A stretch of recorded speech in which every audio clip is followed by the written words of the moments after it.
தனம் தரும், கல்வி தரும், ஒரு நாளும் தளர்வறியா மனம் தரும், தெய்வ வடிவம் தரும், நெஞ்சில் வஞ்சமில்லா இனம் தரும், நல்லனவெல்லாம் தரும் அன்பர் என்பவர்க்கே கணம் தரும் பூங்குழலால் அபிராமி கடை கண்களை, அபிராமியுடைய கடைக்கண் பார்வை என் அன்பு ரிஷபராசி பிள்ளைகளுக்கு கிடைக்கட்டும். மகாலட்சுமி கடாட்சம்னு சொல்லுவாங்க. ரிஷபராசியை பொறுத்தவரை மகாலட்சுமி கடாட்சம் கொண்டவர்கள். இந்த மகாலட்சுமி கடாட்சம்னா என்னங்க? ஒன்றையும் நல்லா தெரிஞ்சுங்க. நீங்கள் சின்னதாக ஒரு முயற்சி எடுங்க, உங்களுக்கு நிறைய வெற்றி வரும். ஆனால் அந்த சின்னதாக முயற்சி எப்போ எடுக்கணுங்கிறது தான் ரொம்ப முக்கியம். ரிஷபராசிக்காரர்களை ரொம்ப சிம்பிளாக ஒரு வார்த்தை சொல்லுவேன். என்ன பேர் சொல்லலாம்? என்ன பேர் ரிஷபத்திற்கு பொருத்தமாக இருக்கும்? அவங்களுடைய வெற்றி கிடைக்கணும், அவங்க விதி மாறணும். என்னை பொறுத்த வரைக்கும் எதிரியையும் சரி உங்களையும் சரி குறைச்சி மதிப்பிடாதீங்க. நான் மீண்டும் சொல்கிறதா, யானைக்கு அடி சறுக்குன்னுவாங்க. ரிஷபராசிக்காரர்களுக்கு உங்களை எதிர்க்கிறவங்க நீங்கள் போடுற கணக்கு சில நேரங்களில் ஸ்லிப் ஆகும். உங்களை எதிர்க்கிறவங்களுடைய லைஃப்பில் நிறைய ஸ்லிப் ஆகும். அப்போ நம்ம ஏதாவது பாவங்கள் பண்ணாலும் அது விலகிடும். இதுதான் வழி. கடவுள் என்ன சொல்கிறார் அதை தான் இப்போ நம்ம பேசுகிறோம். அப்போ ரிஷபத்தை புரிஞ்சிக்கும் போது ரிஷபராசிக்காரர்கள் ஒரே ஒரு வார்த்தையில் சொல்லலாம், சந்தர்ப்பங்களை பயன்படுத்தி கொண்டால் ரிஷபராசிக்காரர்கள் சிறப்பாக வாழ முடியும். ஒரு மனிதனுக்கு சந்தர்ப்பம் மட்டும்தான் அவனை சகல சௌபாகியத்தையும் கொடுக்குது. யார் இன்னார் தான் வெற்றி பெறுவாங்கன்னு யாருமே சொல்லியிருக்க மாட்டாங்க. வெற்றி பெற்ற பிறகு எல்லாரும் சொல்லுவாங்க நான் சொன்னேன். அது இல்லை. ஆனால் சந்தர்ப்பம் பாருங்க, ஹிமாலய வெற்றியை கொடுத்துட்டு போயிட்டே இருக்கும். இந்த பிரபஞ்சம் ஏற்கனவே முடிவு பண்ணிடுது. பிரபஞ்சம் எப்படி முடிவு பண்ணுது? டாம் அண்ட் ஜெர்ரின்னு சொல்லிட்டு டிவிலெலாம் ஒளிபரப்பாகும், பார்த்துருக்கீங்களா? இந்த டாம் அண்ட் ஜெர்ரி அதில் கவனித்து பாருங்கள். இந்த எலி என்ன படுத்தும்? படாத பாடுபடுத்தும் பூனையை நிம்மதியாக இருக்கவே விடாது. நாமெல்லாம் எப்போ சிரிப்போம்? அந்த பூனை நிம்மதியாக இல்லாததை பார்த்து சிரிப்போம். நல்லா கவனிச்சிருக்கீங்களா? எலியினால் சிரிப்பு வருமா, பூனையினால் சிரிப்பு வருமா? எலி தானாக நடந்து போயிட்டுருக்குன்னா சிரிப்பு வருமா?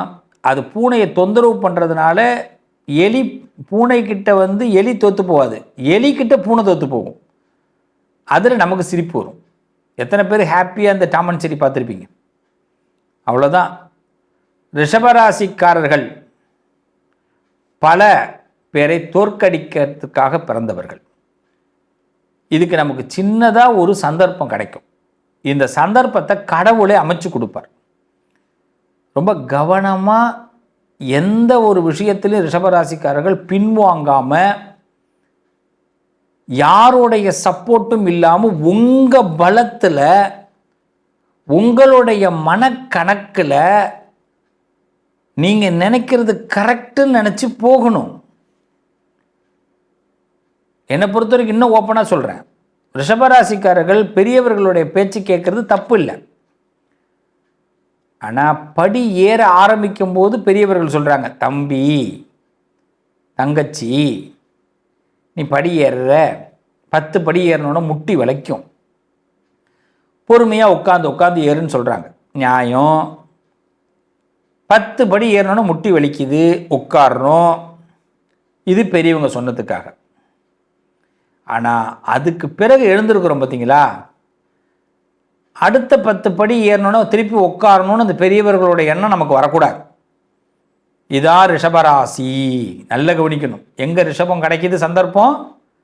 முதல்ல பெரியவங்க சொன்னாங்க, கேட்டோம். First round okay, tick. 2வது ரவுண்டுக்குள்ளே போயிட்டோம். இப்போ ரிஷபராசிக்காரவங்க நீங்கள் எந்த துறையில் வேணாலும் இருங்க, புகழ்பெற்ற துறையில் இருங்க, புகழ்பெற்ற துறை, பணக்கார துறையில் இருங்க, எந்த துறையில் நீங்கள் இருந்தாலும் ரிஷபராசிக்காரங்க முதல்ல இப்போ செய்ய வேண்டியது என்னென்னா, ஃபஸ்ட்டு பெரியவங்க பேச்சை கேட்டு உள்ளே போகணும்.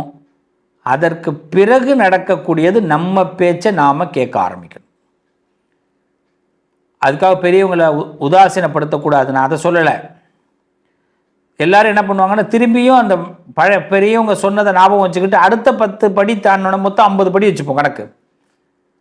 அடுத்த 10 படி தாண்டோன்னு திரும்பி போய் உட்காந்துருவாங்க. அதுக்குள்ளே ஒருத்தன் ஏறி போயிடுவான். இப்போ தான் கணக்கு மாறுது, தலைகீழாக மாறுது.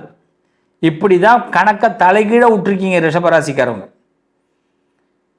நீங்கள் எதிர்பார்க்காதவன் ஏறி போயிடுவான், நீங்கள் ஏறி போகலான்னு நினைக்கிற நீங்கள் டவுன் ஆகிடுவீங்க. இப்போ பிடிச்சிங்க. இப்போ என்ன நினைக்கணும், சந்தர்ப்பம் மட்டுமே சகல சௌபாக்கியத்தையும் கொடுக்கும். இந்த ஒரு வார்த்தையை தினசரி மனசில் பதிவு பண்ணிக்கிட்டே இருங்க. இதுதான் ரிஷபத்திற்கு மூல மந்திரம். சந்தர்ப்பவாதியாக இருங்க. சார் தப்பு இல்லையா, நீங்கள் பேசுகிறது தப்பு இல்லையான்னு? தப்பே இல்லை. 4 பேர் நல்லா இருக்கணும்னா சொல்லுவார்ல நாயகன் படத்தில், அவ்வளவுதான். யோசிக்க முடியாது. சந்தர்ப்பவாதி சில இடங்களில் சந்தர்ப்பவாதியாக இருக்க தான் செய்யணும். கடவுள் மறைந்திருந்து நம்மளை பார்க்குறாரு ஞாபகம் வச்சுங்க. மறைந்திருந்து நம்மளை பார்க்குறாரு ஞாபகம் வச்சுக்கணும். சந்தர்ப்பம் நமக்கு கொடுக்கறது, சந்தர்ப்பத்தை யோசிக்க வைக்கிறதே கடவுள் தான். அப்போ சில இடங்களில் மௌனமாக வாய் மூடி இருக்கிறோங்கிறதுக்காக நம்ம ஒன்றும் தெரியாதவங்க கிடையாது, வாய்ப்பை விட்டவர்கள் கிடையாது. வெயிட் பண்ணுங்க. அப்போ மௌனமாக இருக்கும்போது இன்னொரு விஷயத்தை புரிஞ்சிக்க முடியும். தோற்று போகிறவர்கள் கிடையாது ரிஷபராசிக்காரர்கள். நல்லா தெரிஞ்சுக்கணும். சந்தர்ப்பவாதிகள் பயன்படுத்தணும். இதுதான் உங்கள் ஜாதகம், அவ்வளோதான். மூளையாக செயல்படணும். மற்றவனுக்கு மூளையாக இருக்கக்கூடாது. நமக்கு மூளையாக நம்மளே செயல்படணும். நமக்கு ஒரே ஒரு விஷயந்தான். கடல் மண்ணில் ஒருத்தவன் சிற்பம் செய்கிறான், கடல் மண்ணில் ஒருத்தவன் கோயில் கட்டுறான். இந்த கடல் மண் என்ன பண்ணுது, கடல் அலை வந்துடுது, அழிச்சிட்டு போயிடுது. ரொம்ப கஷ்டப்படுறான். திருப்பி கோயில் கட்டுறான். தொடர் முயற்சி. இப்போ ரிஷபராசி அங்கே போகிறீங்க. இப்போ நீங்கள் என்ன பண்ணணும், கடல் மண்ணில் கோயில் கட்டினவனே, கடல் மண்ணில் சிற்பம் வரைஞ்சவனே உதாசீனப்படுத்தாமல், உனக்கு என்ன இப்போது, கோயில் தானே கட்டணும், எஸ். உனக்கு என்ன இப்போது, சிற்பம் தானே வரையணும், ஆமாம். இன்னும் கொஞ்சம் மேலே ஏறு. ராத்திரியில் அந்த கடல் அலை இந்த இடத்துக்கு வரும். கடல் அலை படணும் உனக்கு, ஆனால் உன் சிற்பம் அழியக்கூடாது. இதானே நினைக்கிறேன், எஸ். அவன் சொல்லுவான் ஓகேன்னு. அவனை நீங்கள் நம்பிக்கை கொடுக்குற விதமாக நீங்கள் பேசி அந்த கடல் மண்ணிலேயே அவனை சிற்பத்தை வரைய வைக்கணும், சிற்பத்தை உருவாக்க வைக்கணும், கோவில் கட்ட வைக்கணும். அவனுக்கு நம்பிக்கை என்ன, கடலுக்கு அந்த தண்ணி வந்துட்டு போகணும், அது அவனோட கெஸ்ஸு. கடல் மண்ணில் தான் கட்டணும். அவனை அழைச்சின்னு நீங்கள் கட்டினீங்கன்னா கற்றவன் யாருன்றது தெரியாது. கட்டியதற்கு காரணம் யாருன்னு ரிஷபராசிகள் வெளியில் வருவீங்க. நல்லா புரிஞ்சுக்கணும். இதுதான் செய்தி. இந்த செய்தியை தான் நீங்கள் உள்ளுக்குள்ளே வாங்கிடணும். நம்ம ஒரு வேலை செய்கிறோமாங்கிறத விட இன்னொருத்தனை வேலை வாங்கினா கூட அந்த வேலையில் ஏற்படக்கூடிய வெற்றி நம்ம பேருக்கு சேரும்.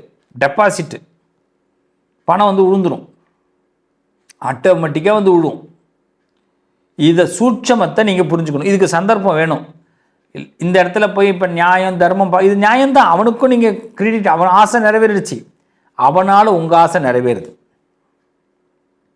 இதில் என்ன தப்பு இருக்குன்னு நான் கேட்குறேன்.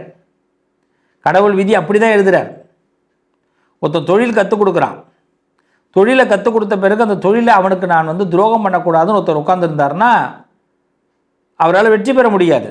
நீ துரோகம் பண்ணாத, ஆனால் அந்த தொழிலை கற்றுக்கிட்டு அவனுக்கு நேராக கடை போடாத. அவனோட சம்மதத்தோட நீ இன்னொரு இடத்துல கடை போடும். அந்த கடையை திறக்க அவனையே கூப்பிடு, தொழில் கற்றுக் கொடுத்தவனையே. அவன் கையால் முதல் வியாபாரத்தை பண்ணு. நீ தான் குபேரன். என் பிள்ளைகளா, ரிஷபராசி பிள்ளைகளா, இதுக்கு தயாராக இருக்கணும். நான் இந்த இடத்துல நம்பிக்கை துரோகம் பண்ணலை. இப்போ இப்படி தான் உங்களுக்கு சந்தர்ப்பங்கள் அமையும். உங்களோட பழகிறவங்க, உங்களோட அன்பாக இருக்கிறவங்களால தான் உங்களுக்கு வாழ்க்கை உயரும். அப்போ உயரும் பொழுது நீங்கள் அதை மிஸ் பண்ணாமல் அதுக்கு ஓகே பண்ணுறதுக்கு தயாராகணும். இப்படி தான் கடவுள் உங்களுக்கு கொடுக்குறாரு. கடவுள் இன்னும் என்ன அதிர்ஷ்டத்தை கொடுத்துருக்காருன்னு அடுத்த பதிவில் நான் கொடுக்குறேன். இதுக்கு நீங்கள் சந்தர்ப்பவாதியாக இருந்தீங்கன்னா ரிஷபராசிக்காரர்களுடைய விதி மாறும். ரிஷபராசிக்காரர்களுக்கு பல ஜென்ம பாவங்கள் தீரும். அது என்னங்க சந்தர்ப்பவாதிக்கு எப்படிங்க பல ஜென்மம்? ஏன்னா உங்களால் நிறைய பேர் நல்லா இருக்க போகிறான். ரிஷபராசிக்காரர்கள நிறைய பேர் நல்லா இருப்போம். ஒரு மனுஷனுடைய பிறப்பு என்ன? பிறப்புடைய ரகசியம் 10 பேருக்கு உதவியாக இருக்கும். கண்டிப்பாக ரிஷபராசியால் 1000 பேர் உதவியாக இருப்பீங்க, 1,00,000 பேருக்கு உதவியாக இருப்பீங்க. அதில் எந்த மாற்று கருத்தும் இல்லை. இதான் உங்கள் பலன். இந்த சந்தர்ப்பத்தை பயன்படுத்திக்கும் போது யாரும் சாதிக்க முடியாத இடத்துக்குள்ளே நீங்கள் வரலாம். அப்போ நீங்கள் யோசிக்கணும். நான் புரிஞ்சுதா? புரியலைன்னா திருப்பி ஒரு தடவை இதெல்லாம் கேளுங்க. அடுத்த பதிவில் உங்கள் அதிர்ஷ்டத்தோட எப்படி இதை இன்னும் அதிகப்படுத்தணுங்கிறத பற்றி பேசுவோம். மீண்டும் உங்களை சந்திக்கிறேன். நல்லது நடக்கும். உங்கள் அதிர்ஷ்டத்திற்கான தீர்வு: கல்வி, பதவி, யோகம், தொழில் வளர்ச்சி பெருக, ஜாதகம், வாஸ்து, திருமண பொருத்தம் பார்க்கவும், பிரசன்னம் கேட்கவும். Positive lion doctor Sivasri Manikanda Sivam. தொடர்பு கொள்ள வேண்டிய வாட்ஸ்அப் எண் 7904137178.